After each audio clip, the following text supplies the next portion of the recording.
Hey there, Skullheads. I'm Snags. And I'm Old Silky.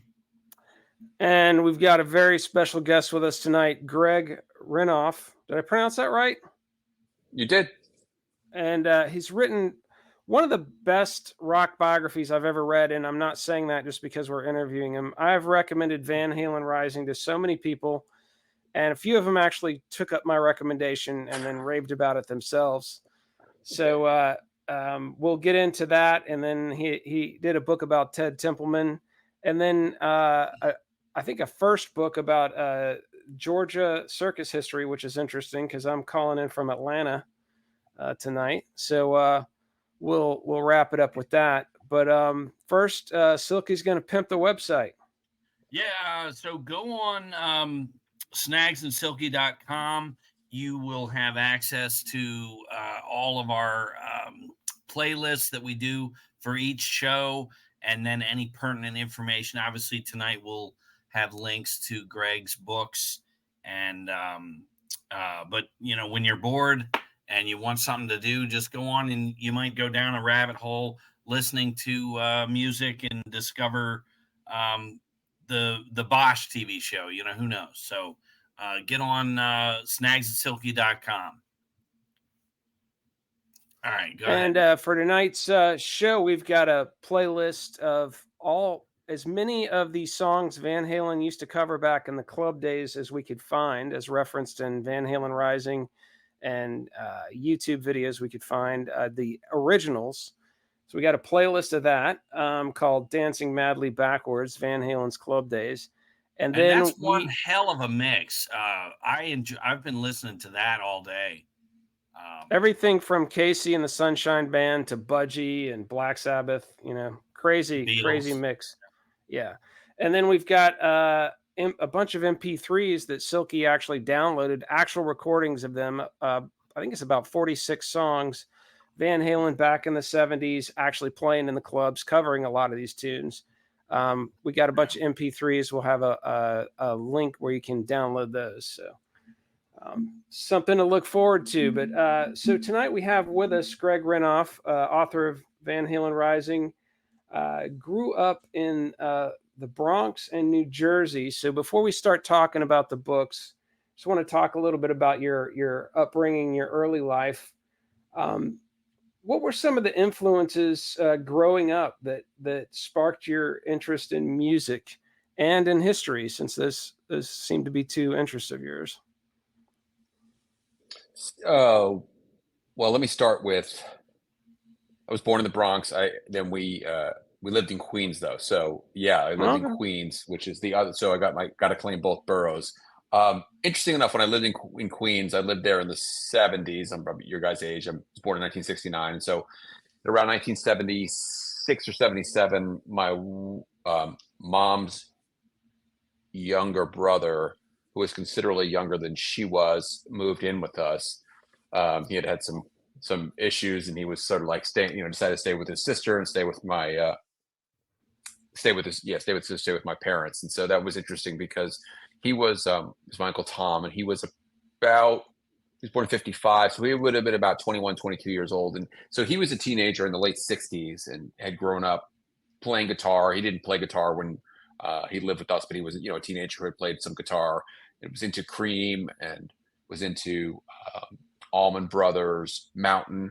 So I have this very distinct memory of going into his room, and he had the spare bedroom. And one thing I really remember is went in there and I remember going to him. I was probably like 8 or 9. I was like, "Hey, Uncle Tom, why do you smoke such a little pipe? My dad smokes a big pipe." And he was like, so you kind of can get the vibe of what it was like. He was, that was where, And so, but, he had his record collection there, and I was too young to really understand what I was listening to. But I remember very vividly him showing me like Jimi Hendrix. Actually, I actually have this copy of this record from him, Isle of Wight. And he probably showed, I know he talked about Eat a Peach and some other Allman Brothers albums, and probably played some stuff for me, but it was not anything that really hit me. I was like 8, right? So it was not something that I was like, well, I get it, but he was trying to turn me on to the stuff. And then as I got older, we moved to New Jersey, and I started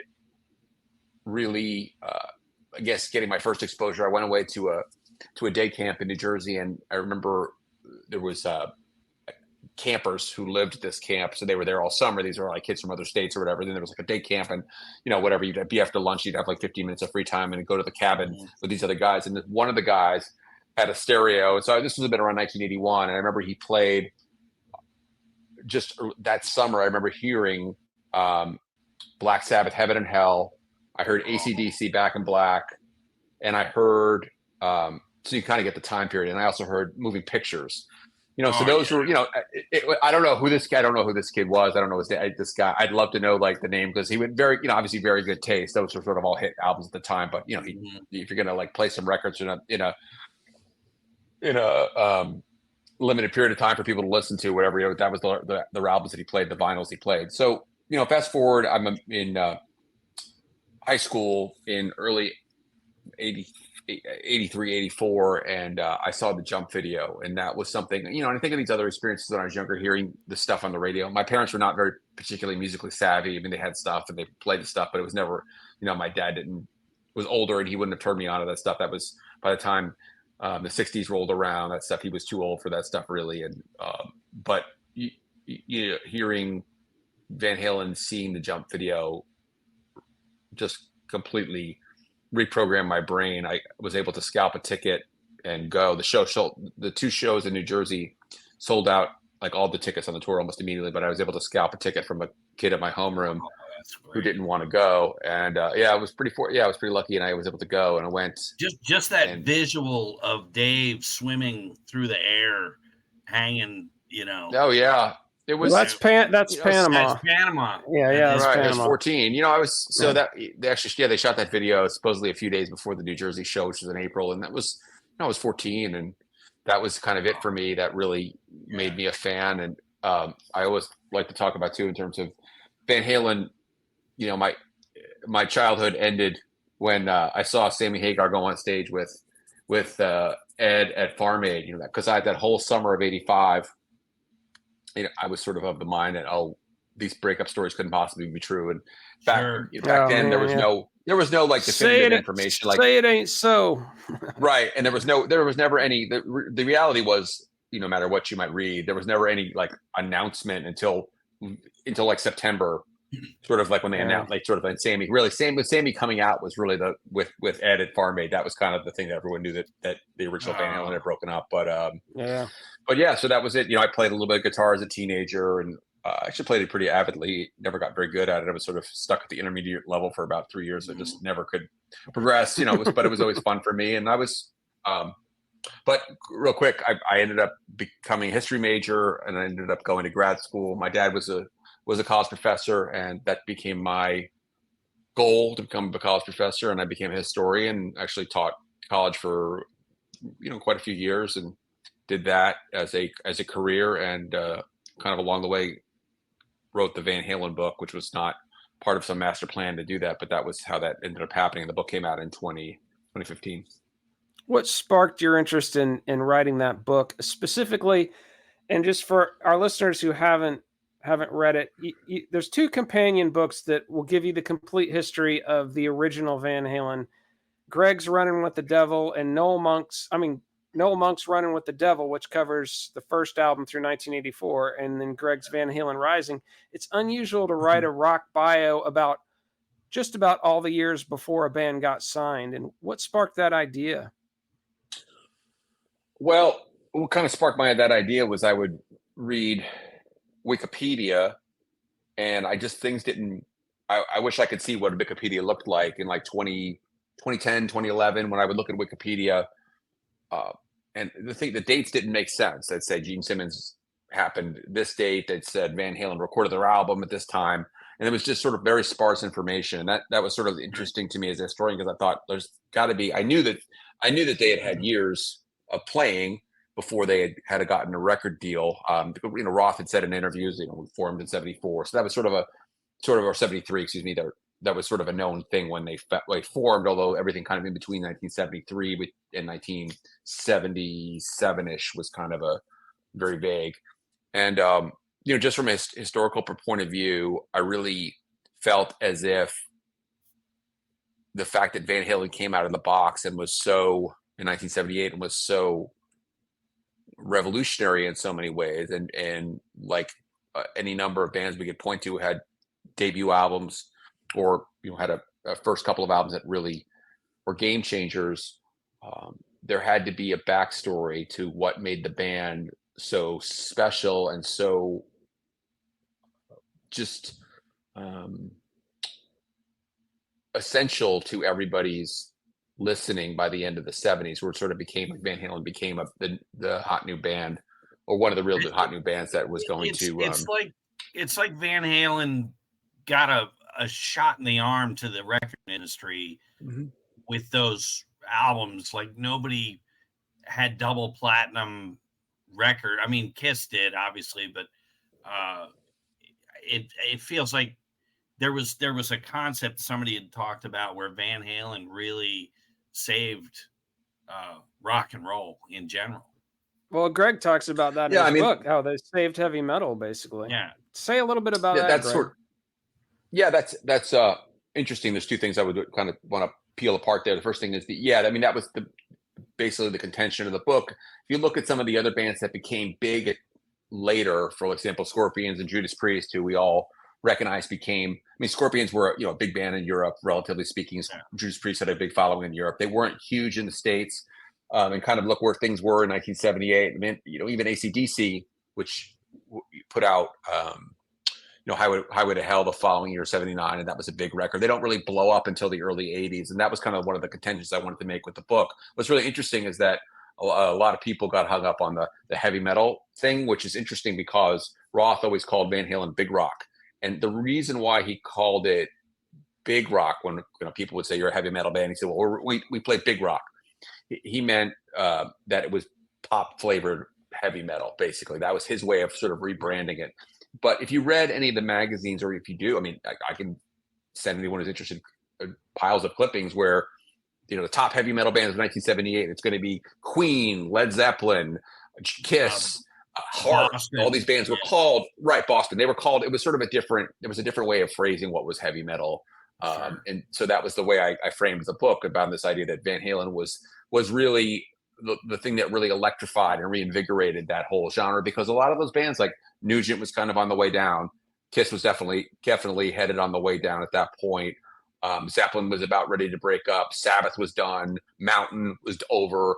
Deep Purple was Rainbow basically was going, and Deep Purple was long over. So a lot of the bands that sort of had become seen as, for lack of a better term, dinosaurs. I mean, that term was used a lot in the rock press. That dinosaur rock, and this thing is over, it's going extinct. And so Van Halen kind of came out, and by what I point out in the book would be really, again, like pop flavored heavy metal, crazy, incredible guitar solos, which are, again, I don't think anyone's going to say that Eddie Van Halen didn't rewrite the rules for heavy metal guitar. I think everyone would say that. However, the music itself, it's not Judas Priest, and that's what Roth meant. It's not Black Sabbath.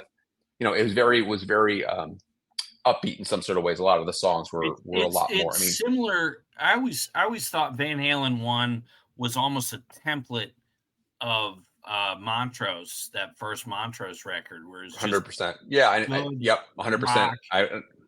Heavy guitar,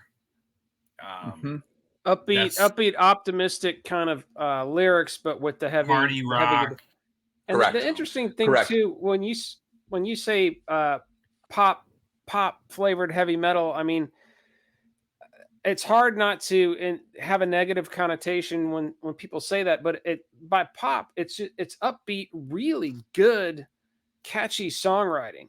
You can have pop like the Replacements and the Beatles. It's just amazing. It's just amazing, great songwriting. And so it doesn't necessarily mean they were Dokken, or, it's not that kind of pop metal. It's actually mainstream kind of rock and roll, well-written, well-crafted pop songs. Right. The songwriting. And that's right. Sorry, I didn't mean to talk over you, Snags. That was the kind of one of the big arguments of the book, is that like a lot of the whole end of the book talks about all these bands that came later that began to imitate Van Halen to one extent or another. I have this fun list of songs in the back of the book that's kind of built into the end of the book about bands that basically borrowed Van Halen's sound. There are songs by Accept, there are songs by Kiss, Judas Priest. Parental Guidance is very much like, if you listen to it, it sounds a lot like kind of if I remember correctly, a combination between like Panama and Jump. They're sort of like, it's sort of 1984 was so influential that a lot of the European heavy metal bands like Accept and Judas Priest, and even, not really Scorpions as much. I think Scorpions really kind of found their own way there without borrowing from Van Halen so much. But definitely Scorpions and Priest, by the time you get to 1985, 86, they're without a doubt saying, like, and this is not Love at First Sting could be Van Halen influenced. Yeah, I think to some extent less probably. I feel like they more naturally made their way there, but it was, Turbo especially. There's just some stuff on Turbo that's very Van Halen-esque, right? And so I say that to kind of emphasize the fact that's what I meant about Van Halen. They built the blueprint for these bands that came later, and so many of these bands that imitated them were not as good. But on the other hand, they all were aspiring to be like Van Halen to one extent or another. I mean, I think Poison is the classic example of that. It's like, I'm not here to bag on Poison. I was totally thinking Poison. That's who I was thinking. Right. There definitely was like, and so, all the every band had influences. Roth had influence, all these guys had, all the bands had influences. Nothing comes out of a vacuum. Roth is Jim Dandy, just goes from one generation to the other. Absolutely. Yeah. And so that's, but there certainly was there was this long-lasting, beyond their effect in 1978, there was this long-lasting reverberation that takes place in the 80s, especially after 1984. Yeah. And the interesting thing too is, like, I'm sure when Eddie Van Halen first came along, and I think Ted Templeman talks about it in your Ted Templeman book, he said it was like John Coltrane had picked up the guitar, just these wild runs and stuff. It must have been amazing. And then it devolves into, by the mid to late 80s, into, techno noodle weenies on their guitar, just and grunge had to come along and slow everything down and bring it back down to earth. But there's a case to be made that I think it's a debate, and I don't, there's I'd say AC/DC, Zeppelin, Sabbath, and Van Halen are probably the most influential bands on 80s rock. And of course we could probably add other ones to that list, but if you kind of go through, maybe AC/DC and Van Halen, there's obviously there are so many bands that you look at Rhino Bucket, I like it all. But if you look Rush and Maiden, I'd throw in there, but my favorite debate, for prog rock for sure, my favorite debate is who's the most influential from that era between Tony Iommi and Eddie Van Halen, because Tony Iommi has this whole school of doom and stoner rock that has just poured forth from his plastic capped fingertips, because he had to arguably, Iommi today for sure. I think one of the things that's interesting, there are so many, like you said, like so many doom stoner bands, right? Like doom prog or whatever you want to call it, like, that are so heavily Sabbath influenced, and not just of course all the stuff that came out in the 90s. I definitely think there's more of a, deep roots in terms of Sabbath style guitar playing out there right now than there is Van Halen. I don't mean to say that people don't try to play like Eddie Van Halen, but sort of what you look when you buy a record today, you don't buy a lot of vinyl record day releases from bands that are like suddenly going to have a Van Halen solo in the middle. You're much more likely to have an Iommi style solo in there. And that tour in '78 too. Imagine seeing those two guys back to back. If you're looking up to see that '78 tour, I'm like, Eddie Van Halen, incredible. There's a story, I think it's from Noel Monk's book, Running with the Devil, where Tony Iommi is talking about how they wanted and I'm sure you've read the book, but just for our listeners who haven't read it, this is a good story. They didn't want any challenging opening acts, so like, get us some California bar band, get us an LA bar band, that's what they got, and they go out to watch the opening act. And he said their minds were so blown, they all went back to the dressing room and sat there in stone cold silence for about 5 minutes. That's it. Yeah. So That story's in my book, and that's a Don Airy story. That's okay. So the story. That's my book. And then what's even funnier is that what's even funnier. So I'm sure Don Airy heard the story from Ozzy years later. He didn't hear it, so I don't think Noel probably saw this happen necessarily. But and then the punchline of the story said Ozzy said we're in the dressing room. I assume in England, right? Because Van Halen is now opening for them in England. That's the early part of the tour, and they're like, "What's going on?" And then they're all like, "Then the best-looking man I've ever seen walked into the." It's like David Lee Roth walks in shirtless into our dressing room, and he's the best-looking man I've ever seen. And I realize he's the lead singer of this band that's supposed to suck. Oh, that's great. It's a great story. I mean, and it's like even if it's like partially like BS, it's like it so captures. I'm sure it was. You can be 100% sure. I mean, the thing that's interesting too is like Van Halen never took good bands on the road ever. Now maybe like later, like in the Balance era, they did. Obviously they did. Right? They took out like legit bands, but early years they took out bands who had just been signed to record deals or basically nobody knew because they were T-shirt bands, and that was the idea was to legitimately get people like this band sucks. If anyone comes to the arena early, this band sucks. Let's go see what the Van Halen T-shirts look like. Eddie said it to the drummer in Autograph. He said that to him. The drummer in Autograph passed away. Yeah. I saw the 1980. Can you imagine Eddie telling you that? Yeah, that's rough. That's rough. But I saw the 1984 tour, and it was Autograph, and they were not very good. But I have to say, on the reunion tour, they brought out Kool and the Gang, and that was actually pretty badass. Oh no shit! Yeah, there was 2011 reunion tour. It did change when Sammy came in. It was a different deal. They started taking like Bachman Turner Overdrive and bands that were like sort of like could legitimately be seen as opening acts for But it was the Velcros was like a 50s new wave band, 50s style new wave band that came out for the second leg of the 1984 tour. So like Stray Cats type style? I think so. Yeah, I do think so. I did not see them. I saw Autograph. I saw the up through the East Coast they Autograph, and then for the West Coast it was Velcros. I was like, well, Greg, I wanted to ask you. So you're in New York in the 70s. Obviously, I was, in Queens, Bayside. Not too much older than us, or you'd be the same age as Snags, actually, but. Did you catch any of the early punk wave? I mean, were you there seeing any of that? Maybe. Oh, I was too young for that. Yeah, I mean, I was much too young for that. I mean, my big memories of like crazy shit that happened in New York would have been, of course, Son of Sam was happening in 77, and that was like somebody got killed, like just like a few miles from where I lived. In fact, like within walking distance of the public library I went to, somebody got shot. I don't know if they died; they got shot. So I was 10 in 1979. So yes, I was there for the blackout too. Yeah, I was there. Shit. Yeah. Wow. It was a hot 3 days. I remember that. Yeah. It was hot. So I was 10 in 1979. So I was too young for all that. Yeah. Hey, since we brought up the reunion era, we both wanted to just take a quick moment to passionately lobby you to write a book about the David Lee Roth reunion era. We'll just put it out there. We're not gonna keep going on about it. You mean like pick up the story in like 2000? Pick up when Wolfie calls him on. Wolfie calls him on the phone and says, "Hey man, we need a singer." Dave calls Eddie and says, "What's going on?" And he says, "What the fuck you talking?" A pretty good idea. Wolfie told you to call. That's apparently what happened. He made him call Wolfie back.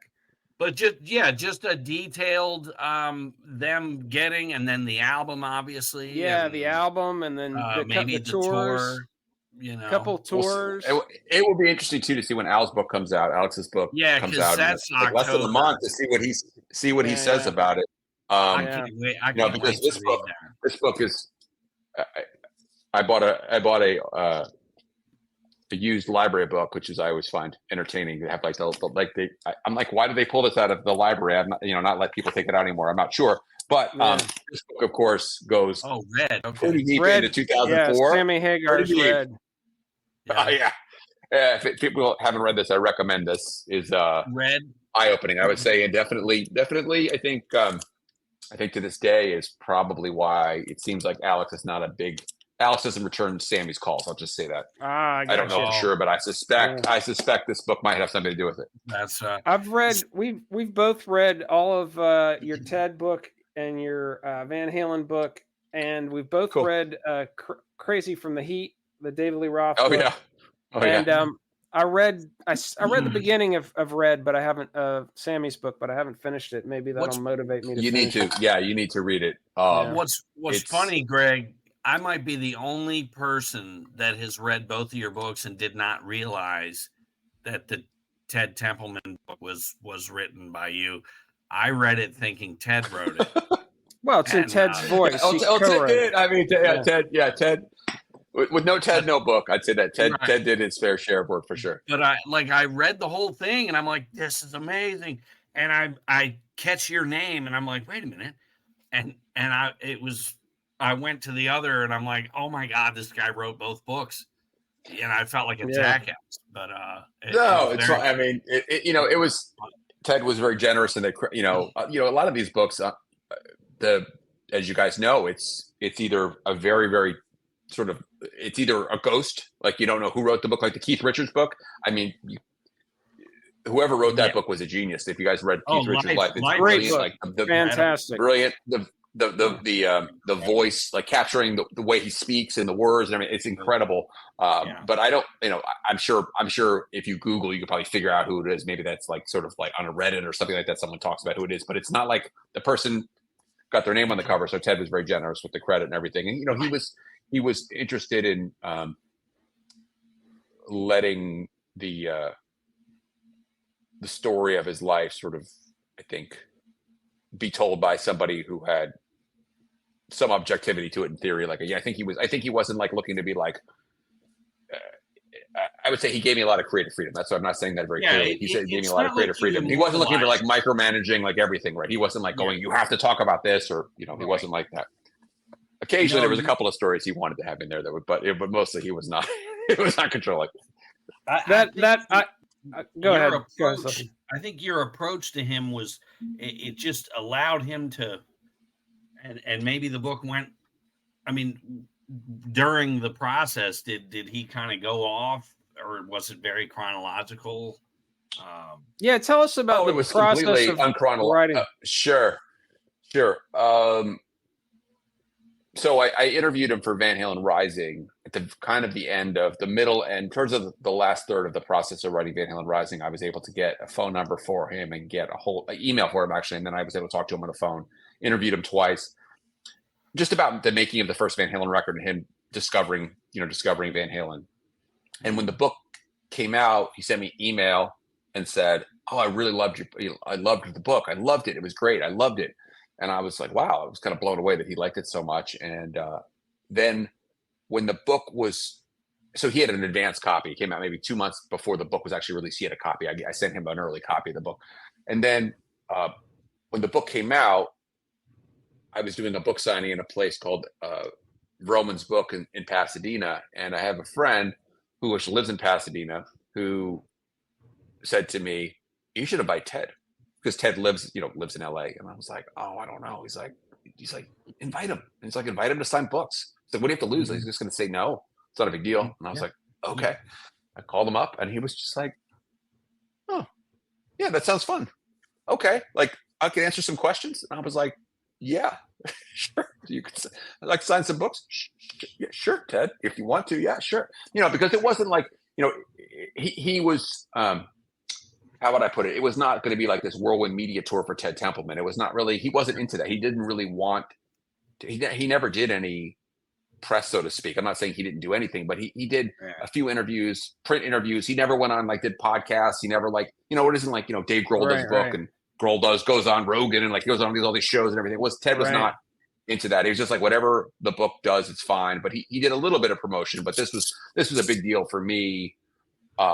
Just to feel like, holy shit, like it was just a great night. And he was great with people, and people asked great questions. And he was somebody who was very, I think, so he had been away from the Van Halen thing for a long time. I would say that he'd been out of the business for about 20 years at that point, really, since like 95. He was kind of like 96. He was out of the business. So, he did a little bit of stuff here and there, but it wasn't like he wasn't working. Yeah, they wrote him out. A lot of those guys, they did. A lot of those guys. It's incredible that the way you rap, at the end. It was rough for him. I mean, it was a rough thing for him. I don't think he saw it. I don't think he saw it coming. And I think the thing was that it was a very confusing part of the book to write because there were so many CEOs. Like Warner Brothers suddenly had like this big, they got rid of Mo Austin and Lenny Waronker left. And so those two guys were sort of the bookends for Warner Brothers for years. And those guys left and the label really went into a kind of a period of disorder. But yeah, long story short with that, that was a rough time for Ted. I think like a lot of people, when you've been with a company Ted was a tape listener. It's about, it's like mailroom. Like it's about a low person. Production assistant. It was. So he had been on the label in 66. Then he gets a job as a tape listener, which is basically like here's tapes.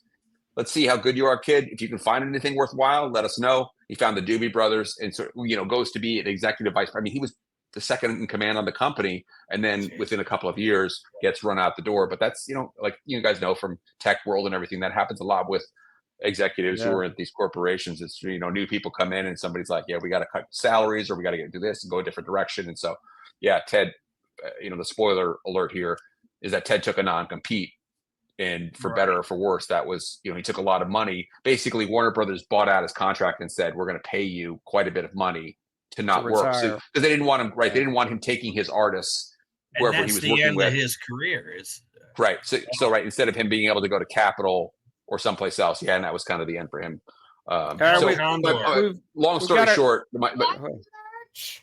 got sweaters. We got ugly Christmas sweaters. We have stickers. Who knew? We got everything on snagsandsilky.com. My Gray's up.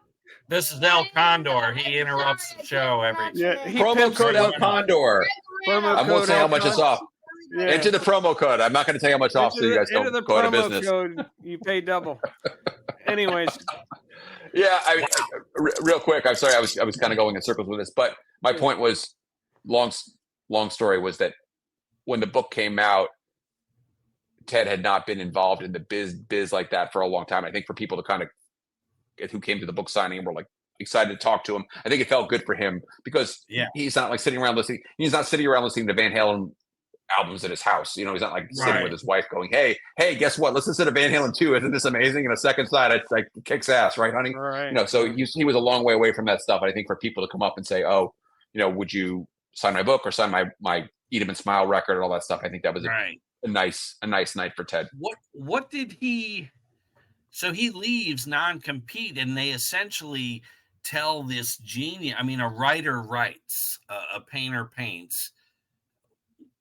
They basically pay him all this money to just never work again. It's as if you're cutting, somebody's hands off. That's Well, he invested in real estate, so I'm Picasso's sure hands. But what does he do for fun these days? Did you ever find that out?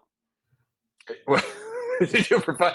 Yeah, I mean, he hangs out with his friends and guys from the calls his Lenny Waronker. Hank calls and hangs out with guys he works with. So he's retired in effect. He's just he's happily retired. I think that he did a Doobie Brothers record in 20. Oh, my brain is failing me. I think 2010 he did a Doobie Brothers records, and he did a few other things along the way. But he had made a lot of good investments. He owned a lot of real estate, so it wasn't as if he had to scramble to sort of what am I going to do? And and to be honest, obviously you get points on these records. You have a royal every time a Van Halen record sells, Ted is getting money. Right. The other thing, it did sound towards the end of that Templeman book that there had been a lot of years where he was not around his family, and so maybe this 100% back into getting. I mean, he was. I think he also realized that you miss out on a lot. I think that's the reality for anybody who's a high powered executive. You're gone a lot. He worked in New York. And even when he worked in LA, he was not getting home till, in the evening, as you can imagine. Imagine you start early in the morning, you're gone all day. And then he worked at Power Station quite a bit in the 80s with Aerosmith. He worked with Van Halen, with David Lee Roth there and other things here in New York a lot. So yeah. Joined Nicolette Larson's band and just went on tour too. So, he was out and about. He's a musician. I mean, he was a musician. Yeah. That was the thing. I think that was the thing. He was always a guy who loved to play music. And in fact, if you listen to those Nicolette records, listen to the first two Nicolette records, you can hear Ted's voice in the background. He sang with her quite a bit. I was just listening. Coincidentally, I was just listening to the second Nicolette record today, which didn't sell a ton of records. The first one went gold. You can hear Ted, and Ted sang quite a bit with her and played drums in the Doobie Brothers' "What Fool Believes," and played not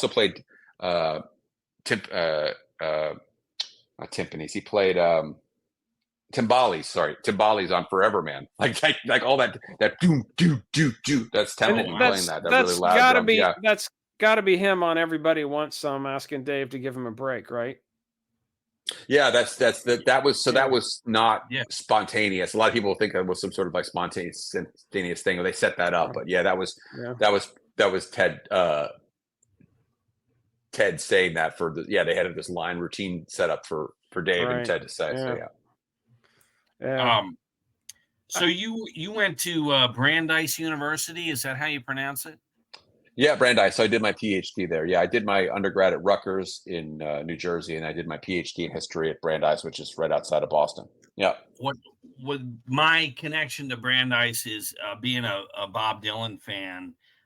He has a concert in '63 that was released way after, like a bonus disc on something, and he actually does like a 38-minute thing at Brandeis. I didn't know that. It's weird. When I was there,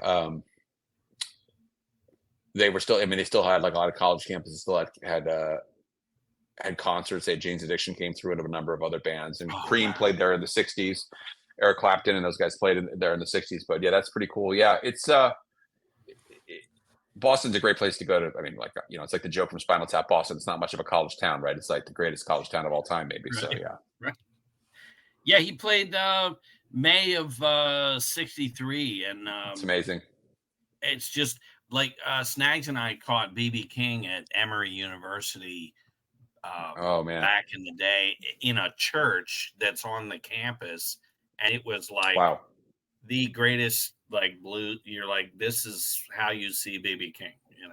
Hey, before we wrap up talking about the TED book, I want to ask you to tell the Ike and Tina Turner story, if you would. Oh God, that's my favorite story from that book. Yeah. Wow. So one thing that's interesting about Ted is that Ted was in bands in a band called the Tikis in their early to mid 60s, like 64, 65, and ended up playing on these. They'd have these big spectacular. They were called. I can't remember what they were called, like rock and roll spectaculars or something like that. And at the Cow Palace in San Francisco, and they'd have like the Supremes, and they'd have the Beach Boys, and then they'd have local bands. And so Ted ended up kind of rubbing shoulders with some of these folks, like kind of meeting them and passing and stuff like that. Interesting. And I don't think he'd ever met Ike and Tina before. So in 1969, Don Landee, who was the genius engineer who recorded everything from Little Feat, Doobie Brothers, Everly Brothers. I mean, he did so much. I did a 2-part interview with Tape all the Van Halen albums too. Right? He did all the Van Halen records. Even before that, he was doing stuff. So, and this is in 1969 or so. From what I understand from talking to Don, Ike Turner didn't want to pay the union rate. So at the time, the music union had deals with all the studios in effect, and with the sessions musicians, where there was fixed rates that you had to pay. And the other thing that was a factor was that you could typically only play for a certain amount of time. That it was like a 2 or 3 hour time limit. So if you did a song, a lot of times, a lot of those early songs, like let's say the Monkees songs or the Association or Beach Boys songs, they were recorded in 2 or 3 hour blocks, because after a while they would pay overtime. So these songs would be recorded, and if they had to do overdubs, they'd have to come back and pay again. So Ike Turner used to say to Don Landee, who was working in the studio, I'm going to come in at 12 o'clock and I want to do this work. And he would basically avoid the union fees, like whatever the union fees were. He was not doing that. So one of those nights, Ted got a call from Don, they'd become friends from working on these albums together, these early Harper's Bazaar albums. And Ted he gets a call from Don. Don says, hey, Ike Turner's coming down, or something, Ike and Tina. And Ted was like, wow, can I come watch? And Don's like, sure, you just, stand in the back and watch. And so, yeah, he goes to this studio in Los Angeles called Sun West Studios, which is gone, but was there. And there were tons of recording studios. And so, so Ted said he came in and he was like, it's dark in there and like super dark, obviously. And only you can see the lights from the board. And Tina was out in the studio room. So they were in the control room, Ike, Don Landee, and Ted was kind of watching, and Ike had a pile of cocaine and a revolver with his hand on his revolver right next to it. And so he was like telling Tina how to sing, like basically like, bring it up, or, I want it more with more emotion or whatever. He was producing her, right, to sing on this record. Mm-hmm. And Don was recording it. And so in between takes, Ted went out there to talk. He wanted to get away from Ike, as I recall. He said like it was really weird, and like Ike was like staring at him and had his hand on the gun and the cocaine, and like, so he wanted to get away from out that. Of a Tarantino movie. Scarface, 100%. Yeah. And he said he went out there, and then so Tina was apparently Ike was like an asshole to Tina, as you guys can imagine. So he was berating her, and right, it's kind of everyone knows the story of how he was not great to her, obviously, to say the least. And so he was giving her crap about whatever, like I don't know what, and like she was just looking at Ted is standing there talking to Tina, saying hello to Tina, meeting her. He wanted to meet her, and they're looking from the studio back into the control room where Don and Ike is. And so she starts, like, Ted had long blonde hair at the time, she started like playing with his hair and like basically like to piss off Ike. And Ike was like looking like, because they're married, like, and he's like looking at like Ted, like whatever. And Ted was just like, like kind of like, kind of backing away, and like he just like left. Too bad I can't stay. Oh, yeah, exactly. But Don did tell me later really quickly that Ike used to tip him like $100, like give him like $100 bill cash, because, and again, I probably didn't capture all the details of the story, but basically by avoiding the union rates, like Don was just they were booking the studio, right? And it wasn't Don's job to fill out the paperwork, but Ike wasn't filling out the paperwork, and like Don, basically saying, "Thanks for being accommodating. Here's $100, a little cash to Don." Right, here's a little extra cash to make sure you're more accommodating next time. But yeah, Ted said it was weird. Yeah. I met Tina. I worked at Tower Records back in 91, 92. Oh, amazing! Era. Yeah. And amazing time. It was the greatest experience. We've known each other since high school, so I used to always hey man, I got backstage passes to this. We met Lemmy from Motorhead, all kinds of stuff. Just did it up, but Tina came through right as What's Love Got to Do with It was in the movie theaters. And, and she did a little in-store, and just meeting her, she just radiated positivity. She was such like you were drawn to her like a moth to a flame. But she had such an energy. And so many people you just meet and you don't think about them 5 minutes later. But Tina had some kind of energy that it was phenomenal. Yeah. Her revival in the 80s was incredible, right? All the stuff she did with like Jeff Beck sang, all the stuff that she did, like she Private Dancer, and then Private Dancer became she just became like Clapton, all these guys, everyone sort of like rallied around her, like to like she was doing fine on her own, but everyone was like, it's Tina, like they all like, we want to play with Tina, like that was my point. Rod Stewart, everybody came out of the woodwork. If you go back and just to those Ike and Tina records, just the searing funk energy on some of those jams, you can see why people wanted to play with her when she came back. There's just it's amazing music. She's got just a long history of amazing music. One thing I wanted to ask you, Greg, is when you were like preparing, I mean, you just kind of stumbled into doing this early Van Halen thing. How did you go about like even getting anyone to take you seriously if this was your first book. It was my first rock book for sure. I'd done the prior book on the circuses, but like nobody cared about that, right? No, that's fine. No, it's fine because nobody. You're right. No, there was no. It wasn't like I can call up and be like, "Hey, I'm so and so from Rolling Stone or whatever." Like have like all this cred. Like, oh, So how did anyway? It's sort of like the power of persistence and also the power of just approaching people the right way. I think that's the thing. I really wanted the book, and I hope the book does this, was to really tell the story of a time as much as the band. So I ended up speaking to a lot of people from Pasadena, a lot of people who grew up with the Van Halens, grew up with Roth, middle school, elementary school. And my goal was to provide the reader with a sense of what it was like to grow up in Pasadena at that time. And then also explain why Van Halen was able to take root in that environment.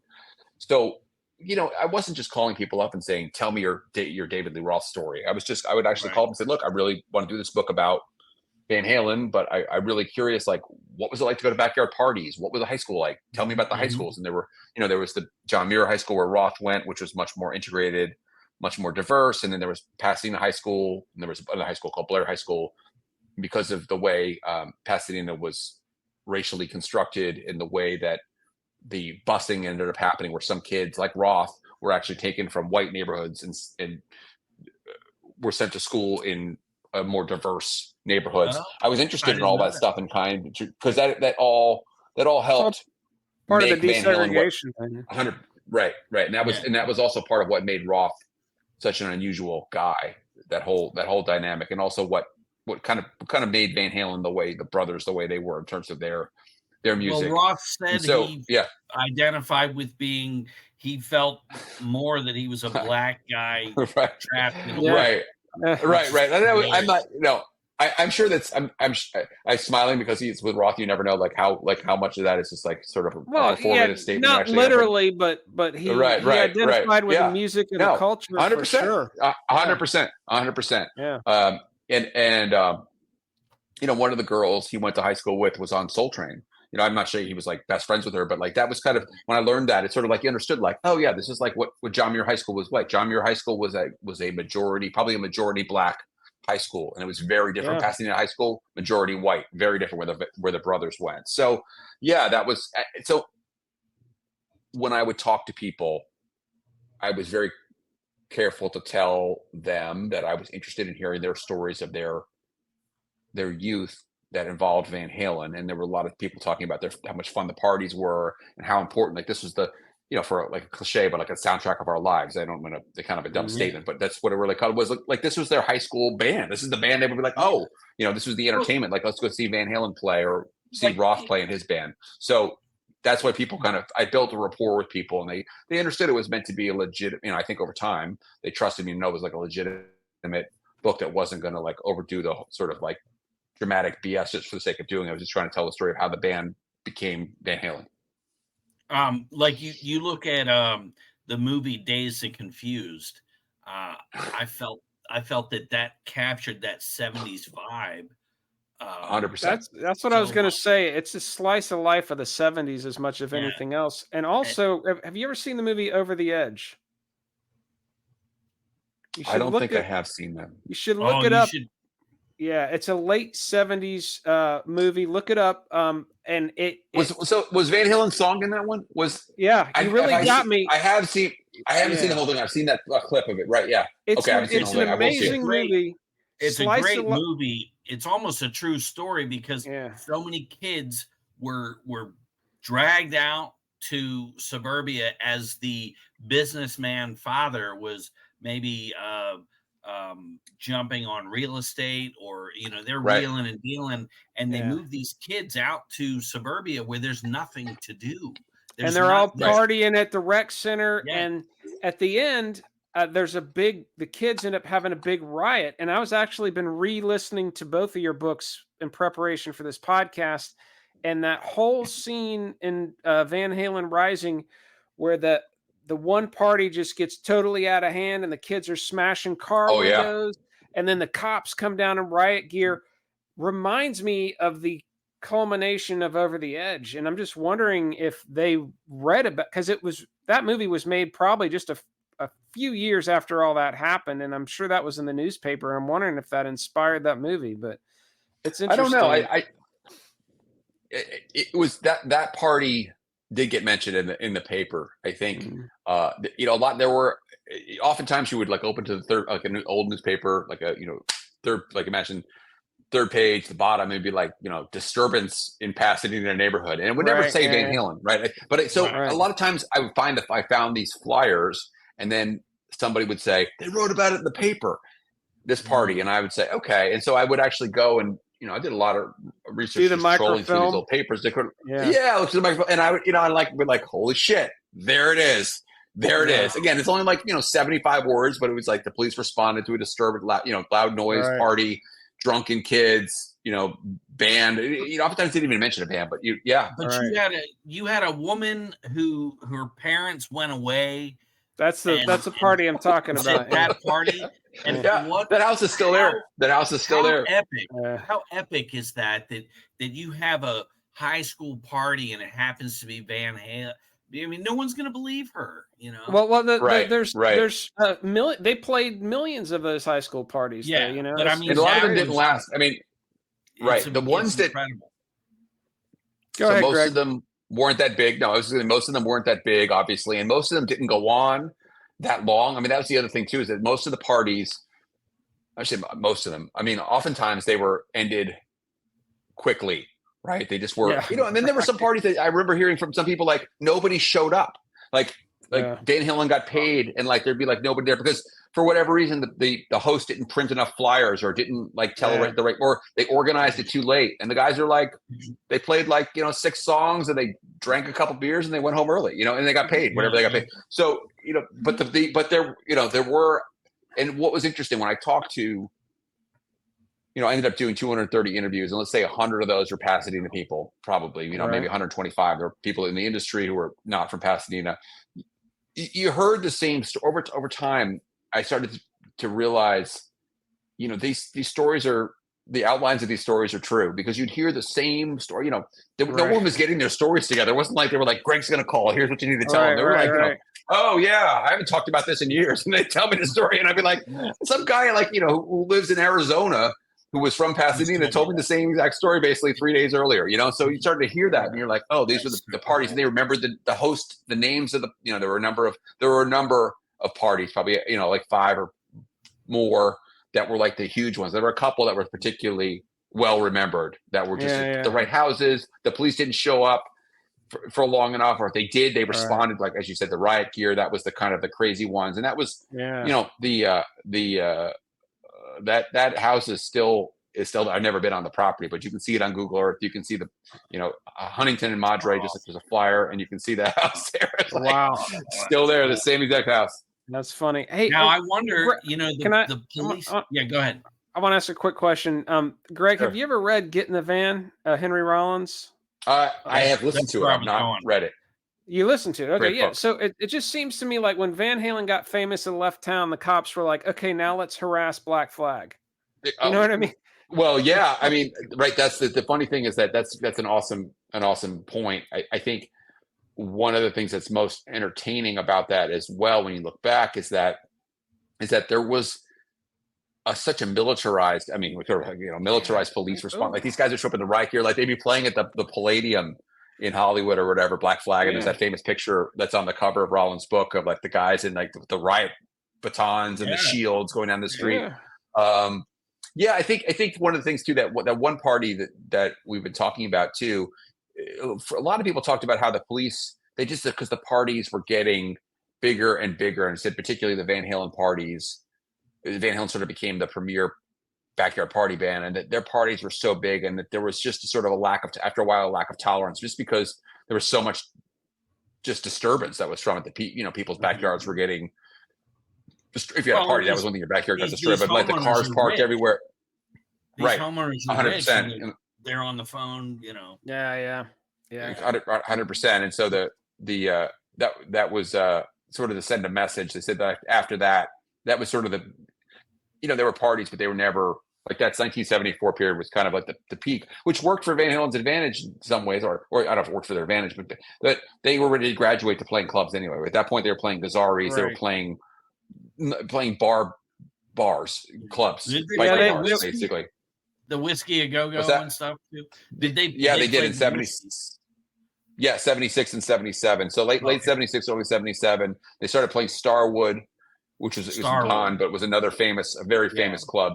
That's that was 70 summer 76. Yep, summer 76. So they were playing. Interestingly enough, they were kind of playing with all the predecessor groups that would have been before Black Flag. They played like Germs and the Dogs and a lot of these bands that were in that early punk wave. In fact, what's really interesting if you look at some of the early flyers, the Weirdos were great. The Weirdos, right? The Dills. So a lot of these early flyers talk about Van Halen, and they kind of calls it a punk rock. They call it, even the articles call it a Van Halen a punk rock group. Like it was like it wasn't differentiated in the eyes of some people who were not hip to the scene. Like nobody was going to who was hip to none of the punks were going to be like Van Halen's a punk group, but some of the older generation of journalists who for the LA Times would be like, a punk group named Van Halen played last night. It's no, not really, but okay. When Iron Maiden first came out, they were trying to tell Steve Harris, you guys are a punk band, and he was like that. Because you wear leather, right? Right. AC/DC earlier in the Bon Scott era, when they would tour England, they'd kind of get lumped in with the punk thing too. Yeah. But hey, we're coming up on an hour. But I do want to touch on your first book a little bit, just because neither of us have read it, but we're both big fans of your writing. The Big Tent. We are, seriously. This is a big deal. I was going to say I'm only chuckling because it's a very different. It's like much more academic-y. I just say that. I'm assuming was this like a doctoral dissertation or something? This was my dissertation that I turned into a book. Yeah, but you're talking to me from Atlanta, Georgia.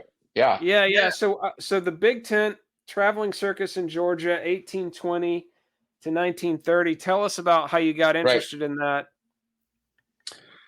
So in grad school, as a historian or anytime English, you have a discipline, you have to write a dissertation, and so you have to kind of find a unique area of research that would allow you to write a long form study of something. And so I ended up kind of coming up with some ideas to do a dissertation. And then I haven't thought about this in years. As I recall, I was in I think I was in Waltham in Massachusetts, and a bus went by with a Ringling Brothers picture on the side, and I thought, like a bus, like a billboard on the side. And I was like, oh, that's interesting. I wonder if anyone's done any work on circuses, because I was interested in big entertainments. That was one thing. As you can imagine, I grew up a rock fan, and I sort of immediately started making me think about this. And so, that's how that started. I ended up doing research on that, and so the whole Georgia aspect of how I did the study of the circus from the beginning as a wagon transportation entertainment. They traveled on wagons. That's the way I should say. They traveled on wagons initially. Eventually, they went to railroads, and eventually to trucks. But how I got focused on Georgia was my dissertation advisor. I said, I'm going to do this. I presented her with the idea to do it on the South, basically the circus in the South. And she's like, that's too, there's too much. There's too much to cover. There's too many states, right? It's half the United States, basically. And so she said, why don't you just focus it on Georgia? She had written her dissertation on Georgia. And I was like, okay. And so that's how that ended up happening. It was, in her mind, a good idea because you had arguably, I think in reality, the biggest railroad city in the South at the time, Atlanta, had the most diverse railroad network. And then there were northern Georgia with Dahlonega, lots of places like that, a lot of very hilly, mountainous sort of region. And then you had down south, obviously towards Savannah, you have the rice country, and it's much more flat, and some cotton country. And so that was the idea to sort of look at these different regions and to see how this entertainment took hold. And it was interesting because what we're talking about a lot in this Van Halen conversation is about this resistance to popular culture by certain individuals. So, in the 1890s, it was a lot of ministers, oftentimes a lot of very religious people, and oftentimes more conservative people who were troubled by the circus. We look at the circus today, circus is gone basically. But, when we were kids, it was like kids entertainment. It was like, it was geared towards kids. But in the 1890s, it was much more, it had an appeal for children, but there was much more of an effort to try to engage adults, and there was definitely a sense that it was not an entertainment that was suitable for everybody. There was just, the women wore tights, and that's sort of ridiculous for us to think about that today, but there was women rode horses. They didn't ride side saddle. They rode astride. There were all sorts of sort of unsavory people. I mean, like we think today we go to a show, the like freak someone shows teaches and out of the back of the truck, right? And then you got all sorts of people like hanging around the shows, all these like people trying to rip you off. And so a lot of times there was this, like just like with punk rock or with heavy metal, or sort of people, parents are like, this is ruining the country. There was that dynamic with circuses, and so that was one of the things that was interesting about writing the book. Very dark atmosphere. Well, watch the movie Freaks by Todd Browning. Have you ever seen? Yeah, there you go, man. Yeah, there is, and and there was certainly a huge response to these shows. When we talk about sort of tailgating, imagine the whole town shutting down for a circus coming to town. That's what used to happen when these big shows would come to. They come to Macon, Georgia. They would be called Circus Day. The whole town would basically go, yeah, we're again, businesses would stay open, but basically like the factories closed. All of these things that would have been like, the dry cleaners closed, all the things that we would think about as sort of the normal businesses that would shut down because there was a parade in the streets where the wagons from the show would roll down the main street. So that was, what was my interest in that, and that became the basis for my became my dissertation, and then became the basis of my first book. But I would just say, to kind of tie it all in a bow, is that for me, I really realized after I got into it was that it was my same interest that I had in sort of going to big arena shows, seeing like Guns N' Roses or seeing Van Halen or seeing Metallica in a stadium. It was sort of, there's all these people coming together to see the show, and that's what would happen with these circuses. So it wasn't, I didn't have some sort of like master plan to be like, oh, I'm going to channel my interest for rock music through writing about the circus. But I really realized that was what attracted me to the topic, was the size of the entertainments and reading these stories about these huge crowds in the newspaper, and about, editorials the next day that the circus ruined, is ruining everyone's, morals or whatever, versus the businessmen or women who would say, actually, I'll be like, actually, it's pretty good. we made a lot of money. We sold like a whole bunch of that weekend. Yeah. Because there was 10 times as many people as are normally in Macon or in Athens. 10 times as many people as there on a normal day. So how often did they, or what was the length of time that they would stay? Because I know they would travel around, but would they, maybe a bigger city, they'd stay for a week, or? They didn't stay. It was usually a couple days at most. I mean, a lot of these were legitimately, these shows were, I mean, you can imagine, like, think about being a roadie. We think about that, how hard that is. Imagine, like, you bring, like, the show comes in rails. You got to roll all the animals, roll all the wagons, all that stuff off, set up the tent, then break it all down. And very typically they were gone the day would arrive that morning and they were gone the next day. Wow. But some of the shows, again, like some of these other cities, Columbus, Athens would come to mind, Savannah, you might get a 2 or 3 day stand, but certainly if they're playing in, Dahlonega is the name the town that keeps coming to mind. That's that northern Georgia. They're playing there. There's only going to be it's going to be a 1 day thing. And oftentimes, the smaller shows would go. There was a lot of smaller shows, which are often considered to be the less savory. One of the things that's interesting about the circuses is that by the turn of the century into the 20th century, a lot of the circus guys who were the most successful, the Ringling Brothers, Barnum, they did their best to sort of clean out what they considered to be a lot of the sort of the hangers-on who were ripping people off, like the 3-card Monte guys and all this stuff. They really tried to get all that stuff away because it was bad for business for them, and they could make more money by sort of presenting themselves as like family friendly. And that's really how the circus began to evolve in that. They really, again, think about the time too, where there were no zoos. Certainly there was a zoo in Atlanta, but like, now every city of any size has a zoo. If you were a kid and you're living in Athens, maybe you go to Atlanta once a year, and maybe you never can afford to go to the zoo, but like you can go stand on the street in Athens and watch elephants walk by. I mean, it was, it was mind blowing for kids, so, or everyone. whenever money gets involved, they always homogenize it. It starts with the New York Dolls and ends up with Blink 182. So exactly. I wanted to say exactly. You guys did it wrong. We got to make more money. We're going to clean this up. I want to say one thing though. It's interesting too, just how things that seem kind of innocent in the past in our eyes back then were just as scandalous as what's going on now. I'm a fan of. Do you know who Hoagie Carmichael was? He's an old singer from before Frank Sinatra, or right around that time. But I think he's better than Frank Sinatra. He's got a lot of soul. Check him out. Crooner. Yeah, crooner. A crooner, but his songs were more Al Jolson type stuff. Upbeat. Okay. But anyway, yeah, the name sounds familiar. I can't place that song. Yep. I'm reading a bio of him, and I was totally shocked because it was just. This is the 1920s. It was all sex, drugs, and rock and roll, man. They would roll into a town, and everybody, him and his little jazz combo, roll into it. Everybody had to lock up their daughters. That it's funny how you look back and you think things were innocent back then, and they weren't. Now Hoagie Carmichael, people listen to it like that's old people's music, but he was scaring people.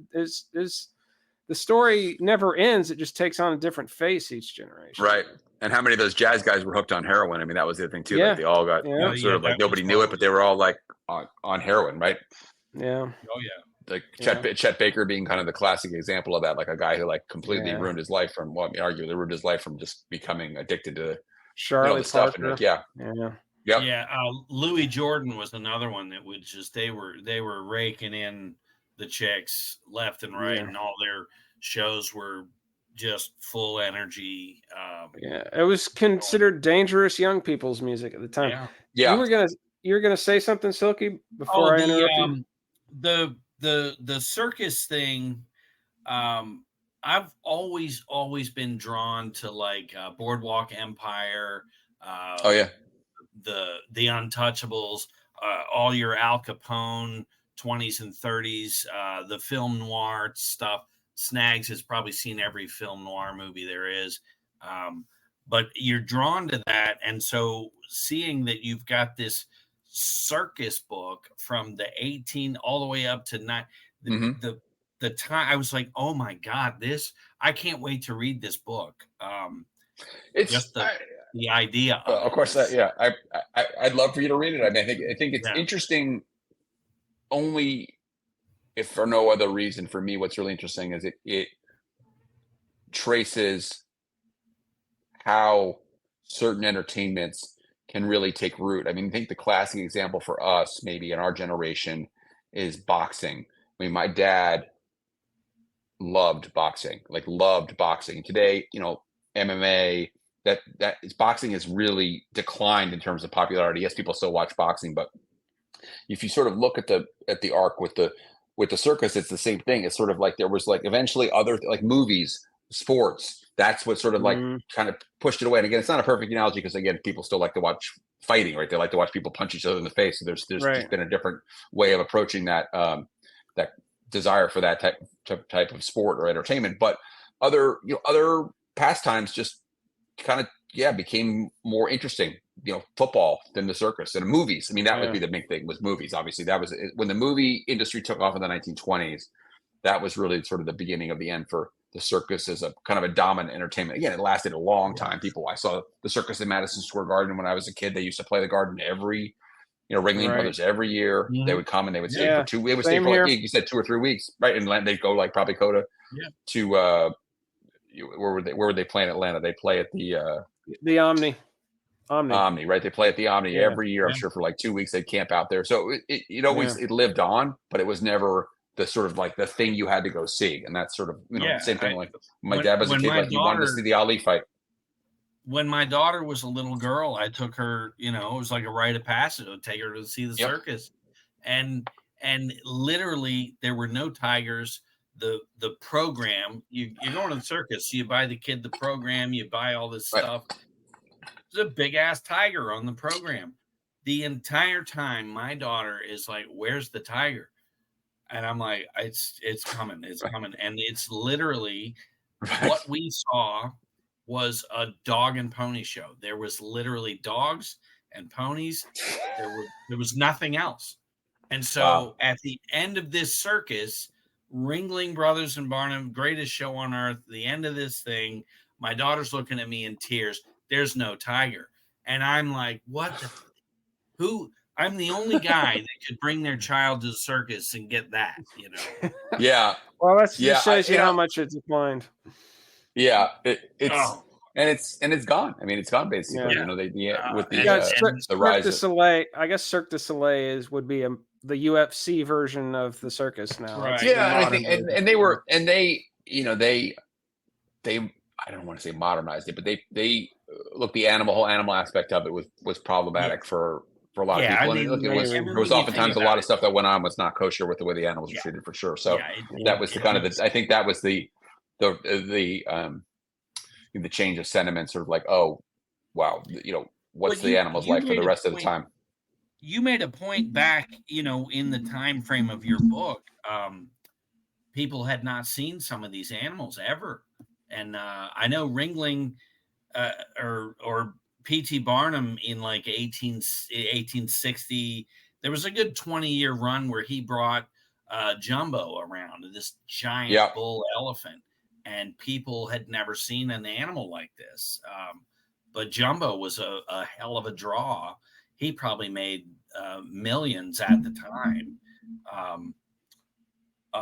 about that, you know, people coming to see that elephant. So and that definitely was another major market. I mean, the elephants was kind of the biggest, I think, probably the most marketed of the animals that were in the shows, and oftentimes these animals had names that were kind of known, like Gypsy the elephant. So interestingly enough, that in Valdosta, I think in 1907, you guys may or may not know the story. There was Gypsy the elephant killed her trainer and broke free. Oh, damn! It was eventually, yeah. So there's an interesting story. Gypsy, broke free, ran down Main Street, and then kind of went to the woods by a park. And the sheriff the next day had a rifle, like a powerful, big powerful hunting rifle, and shot and killed Gypsy the elephant. And that was the end of that day. But basically, a big hunting party of guys came out there and they put bullets into Gypsy, and eventually he had like a super powerful rifle, and he shot Gypsy and killed her. But yeah, that was some crazy I mean, crazy shit, you know. That's it's a kind of a legendary story in Valdosta. If you look it up, you can probably find the picture of that. It's you can see the sheriff sitting on top of the elephant, like dead in the park, right? It's like talking about the end of the circus. Kill. 100%. He's sitting on top of it with the rifle, the sheriff. Wow. And the poor elephant's just trying to get back to nature, get away. You know, she'd have 100%. I mean, that was not super uncommon. I mean, it was uncommon, but it was not unheard of. That happened. I mean, not infrequently. I mean, you know, look, like people, you know, you're like tiger trainer and you get your arm ripped off. Not great. Yeah, still happens. Not a great. Still happens. Not a great. Not a great way to end your show.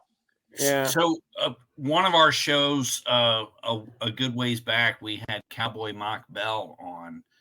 He was a singer for Joe Perry Project, and in and out of the bands and stuff, he ends up working on a circus, and it's in his book, and it's just hilarious that he's setting up and his buddies doing another part of the thing. But in the book, he talks about a new electrician that had come in, and the lights are down. They're about to open the show, and they hear this just blood-curdling scream, and this guy gets swiped by one of the tigers.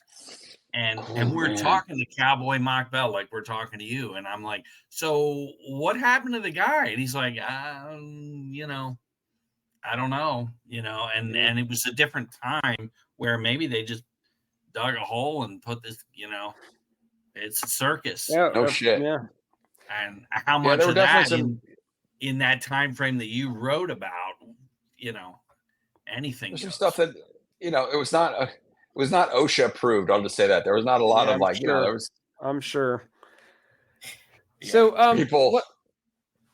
I mean the whole carnivals, I guess, are the third-rate circuses, but you know the safety issues around carnivals are just legendary. So and I think you know the beyond that too, the other thing that's interesting is how dangerous railroads were, in the 19th century. I mean, it was just like all these derail. I mean, kind of these.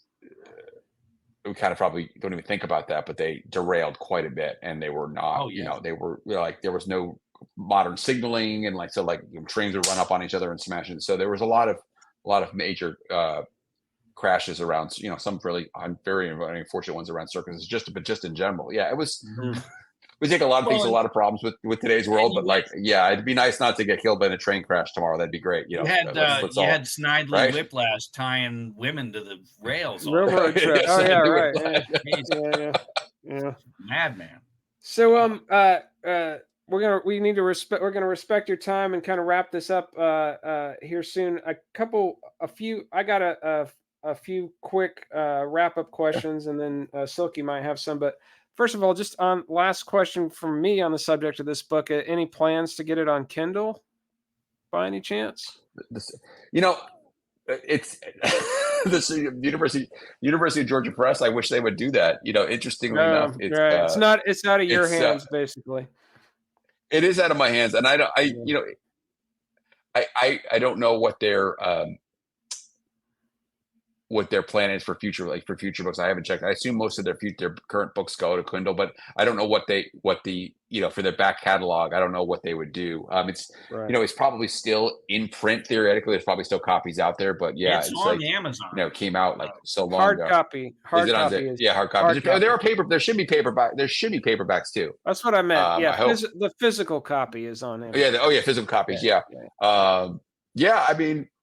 Yeah, it would be great. I don't know what the I don't get a lot of love letters from University of Georgia Press. Not because they don't, but just it's like so long ago. They just I get an accounting statement once a year, and see how many books were sold or whatever. And get your $5 in royalty. So what do you have any rock bio films or books aside from Sammy's Hagar's Red that you really love that you would recommend? Oh God.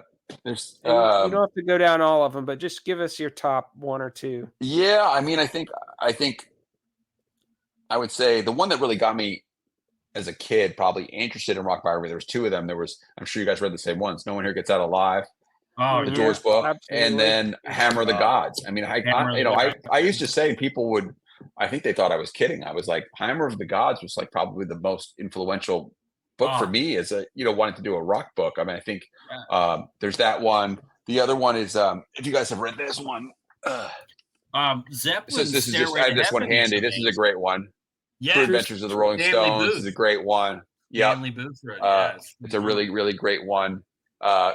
Crazy from the Heat is just so just bonkers. I mean, I don't know what else to say. Just bonkers. That's the sequel to Running with the Devil, basically on Dave's side. I guess. I mean, it's bonkers, but there's genius in there. No doubt about it. It's just trying to read it basically you can pick it up anywhere and start reading and be fine. That's the one thing. That's Dave's mind, though. Mr. Stream of Consciousness. He's all over it. 100%. I got halfway through that book and I was like, this guy was just as brilliant as Eddie, just in a different way. I mean, that's when I finally realized. And Rollins worked on that book. Yeah. As you guys know, I'm sure Rollins worked on that book, right? He helped edit it or whatever. Yeah. I would tell you, Greg, Cowboy Mock Bell wrote 3 books, and you just read them back to back. They're so good. He wrote. Just amazing. Yeah. Once a Rocker. I remember. Once a Rocker is almost as entertaining as Van Halen Rising. I highly recommend it. It's hilarious. Yeah. This is the joke. This is the one about his time in Joe Perry project. Yeah. It's hilarious. So he's got that book, and then the next book is kind of leading up to that, and then after, because it was so interesting. You're like, well, I want to know more about this guy. And then his third book, believe it or not, is just as good as the other two. It's just those 3 are amazing. They really are. Which is the one which one did he sing on? I know he didn't sing on the first Once one. Once a Rocker, Always a Rocker. Once a Rocker, Always a Rocker. He sang. Yeah. Mormon sang on the first one, right? Yeah, it's the third Joe Perry and the last one. I mean, I'm a big fan of those records. I mean, they're great. Templeman told me which I don't think is, was an unusual thing that Perry said, but Perry basically said, I watched them take the furniture out of my house. That's never going to happen again. Like basically, he was like saying that was the worst. Like we're going to get Desmond Child to write pop songs for us if that's what it takes. But that's I mean, basically, he was like, he just said like, it was such a low point for him, to see like all the shit you just like foreclosed on, like their home foreclosed on, all that stuff. I would tell somebody the Aerosmith cutoff is Night in the Ruts, but there's songs based on what I was doing at the time, the nostalgia and the right, sympathetic connection or whatever, right, Done with Mirrors, even Permanent Vacation. There's stuff on there. I will say with Aerosmith, 9 Lives is their last good album. There was some good stuff on that. Yeah, I do like 9 Lives. I have a friend who's like the stuff after. You have a friend who's what? Just a friend who's like an Aerosmith fanatic, and his cutoff is Done with Mirrors. I think a lot of people like, it's interesting. Like some people are like Night in the Ruts, that's mine. Done with Mirrors, right? Or yeah. Pump, right? They're like, I'm done after Pump. I don't do Desmond Child songs. Once they start hiring the outside songwriters and aiming for the top 40 hits, I mean, and the reality is that the Done with Mirrors in the Eyes of Geffen bombed, right? I mean, that was the thing. Ted was in conversations with them to do the next one, and they got if you listen to what Colodner has to say about it, like Colodner has said some not so nice things about Ted, but basically, that they were like, now we're not doing Done with Mirrors 2. Basically, we're gonna go. We're going all in on the Diane Warren. Like we're going like we're getting like. I feel like you're gonna get produced. Could have been something, and I don't think Ted was done with it, but I think they rushed it out. I think they. Colada. Yeah, Ted. I mean, Ted always took. One thing I always appreciated about Ted was that Ted always took responsibility. Like he was like, the album sucked, it's my fault, basically, or the album didn't sell, it's my fault. Like I don't turn around and blame. He did say one challenge for him was that he said like Tyler was never like the lyrics always came in at the last second. And the songs the songs were always unfinished until the very very last. And he said he didn't really get a chance to maybe work with Tyler the way like where Tyler would just show up, like be like, this is the last day you have to sing it, and like throw up at the lyrics finally. But he said that he loved working with those guys, and he also, I think he did what he wanted to do, which talked about in the book, which was he wanted to basically give them like a Stonesy, like a kind of a slashing punkish. He didn't want sound. He told me like he didn't really like I played him Home Tonight. He's like, I don't like this Aerosmith. He's like, this is what I don't like. Like I don't like. The ballady, like again, he wasn't like bashing it, going, "This sucks," but he was like, "This is what I didn't want. This I didn't want the Dream On style Aerosmith." He's like, "I wanted to be like just Perry and Whitford and like just sounded like they're like in a room like playing together, like in a garage." Train kept a rolling Aerosmith. Exactly. That's what. Exactly. That's what he. That's what he. Right. And so, it's interesting, right? Those guys had. That was just like enough to keep them going. That was the one thing. It didn't like it bombed in retrospect, but like it didn't bomb so badly that people were like, Aerosmith sucks. It was just like that album didn't sell enough and it wasn't good enough for a lot of people. But it wasn't as if that was the thing. Like it was like they didn't kind of kept the ship afloat. Right. It kept the ship. Yeah. They would have been crazy to drop those guys, but yeah, it didn't. They could have, right? But it kept the ship afloat enough to get to Permanent Vacation. But I like Done with Mirrors now. At the time, I didn't, but there wasn't a song. No. There wasn't like one, like let the music do the talking is good, but it's not like there wasn't a game-changing song on it. Yeah, they didn't have a breakout song. Right. Let's do our last couple questions. One for you, Greg, one for me, and then we'll let you go. What's your last, or what projects you have coming up? That was my question. What's on the I do. I have. It's interesting. I have a book project that I thought would be able to announce by now. Kind of a, long story short. There's working on getting a deal finalized with the press, and it just hasn't been finalized, and it's not my place to sort of come out and say, here's where it is. Yeah, this would be another book, and so it basically the announcement of like the book being underway, and so it's been a long. Yeah, it's gonna be a rock related thing, and I think it's a very cool. I'm very excited about it. I'm excited who I'm collaborating with on it, and the book is going to be a little bit different take on the stuff I'd done previously. It's not, maybe exactly in line with the stuff I'd done before, but I'm excited about it. It's just one of these things where it's just like we're almost there, and it's just been like. So you can't drop the specifics. I wish I could. I mean, it's not like right. it's it's not, I don't want to be anticlimactic. But the book's done. Good. The book's done, and you're about to release it, or you're. Well, no. It basically, the book is like I've done a book proposal for it, and it's I've got sample chapters, and it's basically I'd say the framework of the book is there, and then it's like to be able to write the book. How it typically works is that with novels, a lot of times people have written the novel and then they send it to a book to a press, and the press is like, we want this book. With a nonfiction style book, typically it's like 1 or 2 chapters. You present as like a sample, and then the press goes, yes, we'll basically give you an advance, or we'll back this project, and then you do the other 6 chapters or whatever it is. So it isn't a matter of like you present a book and then they're like, sorry, we don't want that. But a lot of times people with fiction are like, they got to kind of get the story out on paper, and they have it pretty written. You got a treatment. You're waiting to get green lit. Right. Basically 100%. Yeah. They're perfect. Perfect. Yeah. That's awesome. I appreciate this so much, guys. It was so fun. Thanks for coming on, man. We really appreciate it. No, my pleasure. Anytime. Happy to talk. We'll send you the link once it gets awesome. Posted. Yeah, I'll definitely be happy to share it. And it really was a fun conversation. And you guys, hopefully your merch store doesn't crash tonight with the promo code. Oh, I know. Yeah. Every time his son comes on, the sales just skyrocket. Oh yeah. What's bad is he tells people all this stuff that we don't have, and I got Well, my wife is keeping the girls at bay right now, so I got to go give them a good night kiss and everything. Yeah. Thank you for jumping on. We appreciate it, man. My pleasure. I appreciate it anytime, you guys. Send me a link, obviously, and I'm looking forward to hearing it. Awesome. All right, we will. Thank you, sir. Have a great one. Thank you, guys. Enjoyed it so much. Thanks. Thanks, man. Thank you. Bye.